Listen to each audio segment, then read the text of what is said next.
The world today, it's no longer news that we are grappling with the devastating effects of climate change. Communities are searching for solutions, try to turn the tide onto the future that at times really looks so depressing.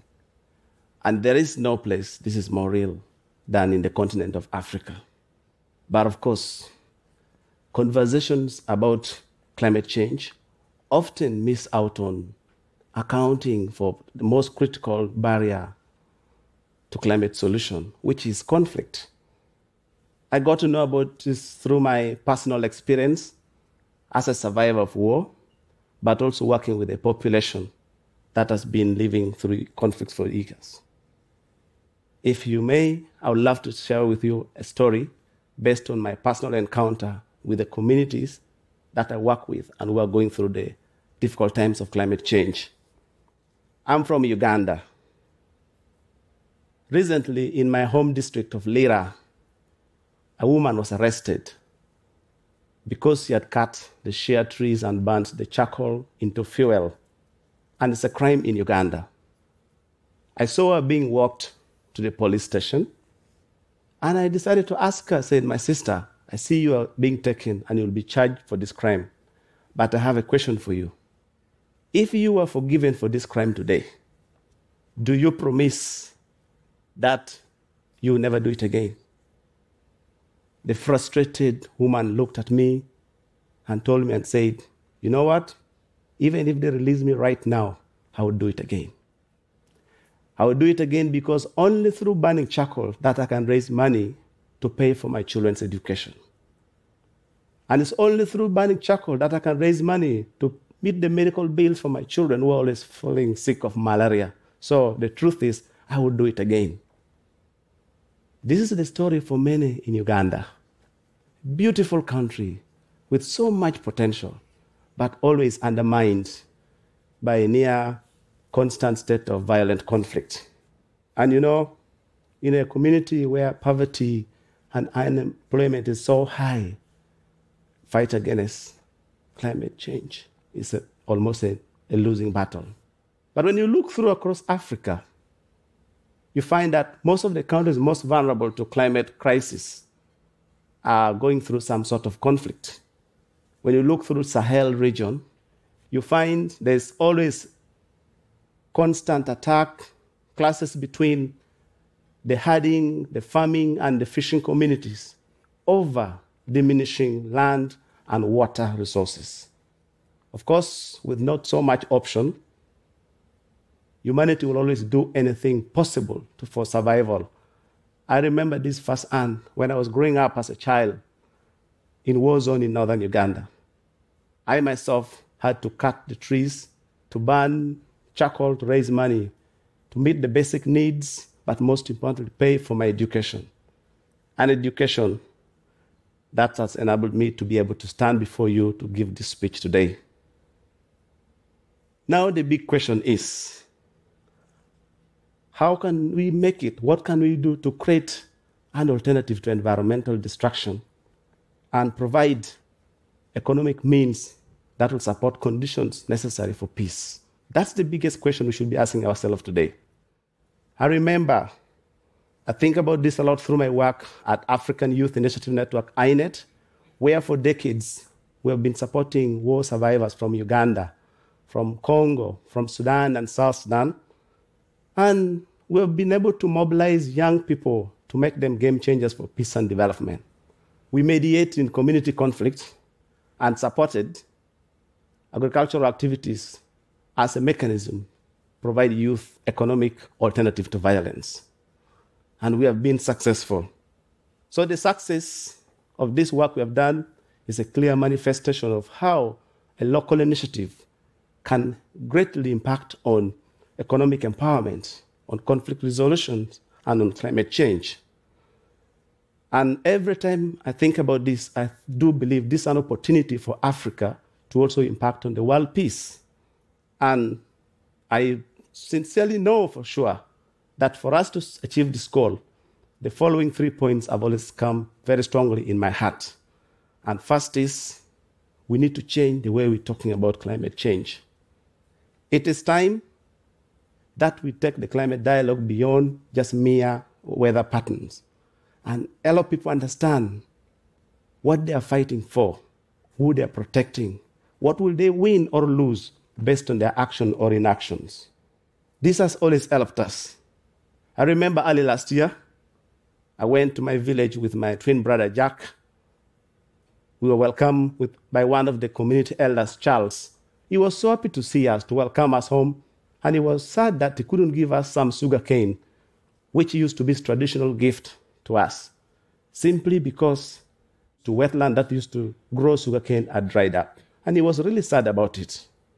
My twin brother comforted him and told him, weather is changing. What I would encourage is let community do our part by planting trees so that we can attract more rain.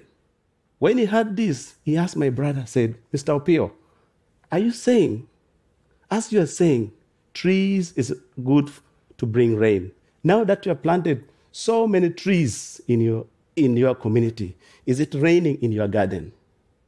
To me, this was sincerely the most basic, important, organic question that could come from this community. But also it made me reflect, if at all, our global discussions about climate change is actually responding to the needs at the grassroots. So, today, in northern Uganda, shea trees are no longer producing enough fruits because there's local knowledge that shea trees do need bush burning in order to stimulate flowering. But also we know bush burning is bad for environment, creating a lot of confusion.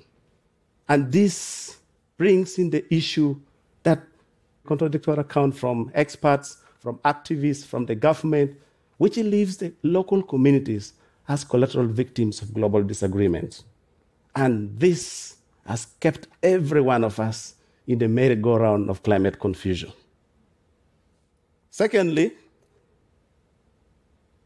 we need to engage the population that is most affected, in this case, the young people, the youth.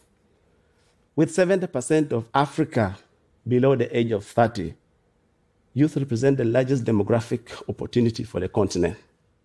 We have to engage, including youth, would be an opportunity to uplift the continent from the devastating poverty.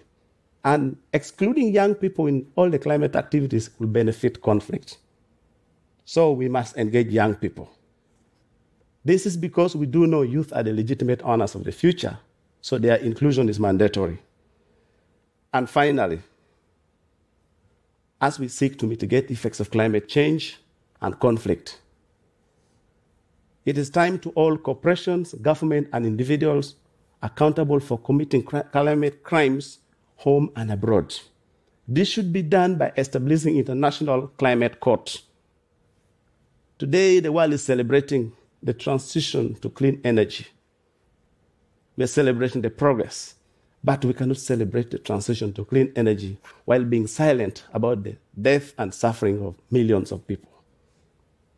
In Democratic Republic of Congo, for instance, populations have been displaced, millions have been killed, lost properties, just because companies or corporations are exploiting their natural resources.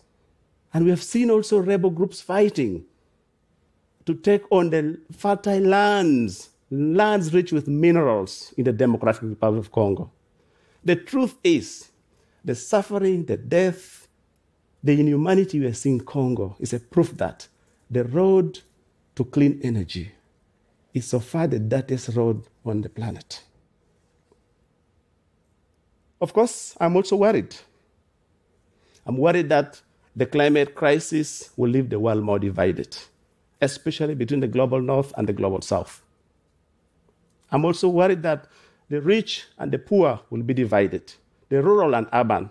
Why? Because 10% of the world wealthiest are discussing on reduction of global emission by flying less. And yet, greater, poorer majority are dreaming for only one-time opportunity to fly. And to them, all these climate regulations being proposed appears as an effort to reinforce the pre-existing inequality, which has always been meant to keep them poor. This is going to create the division. Lastly, there is an African proverb by legendary South African musician Lucky Dube, who sang the song that says, "The night is long for an angry child. The night is long for an angry child." What an image. That child could have been your child. Think about that mom, that dad, who are powerlessly waiting for the morning to try to get something for the child who can't sleep because he went to bed with empty stomach. If we have opportunity, we should have leadership that are willing to create conditions that will help build the community, the tomorrow that our children can count on. And lastly, may we realize that the birth of a new era would mean we must all understand that climate change and war are intertwined global long-term challenges. It requires all of us to work together and, most importantly, mobilize a generation that is so willing to defy violence and work for the good of all of us. Apoye Matek, thank you very much.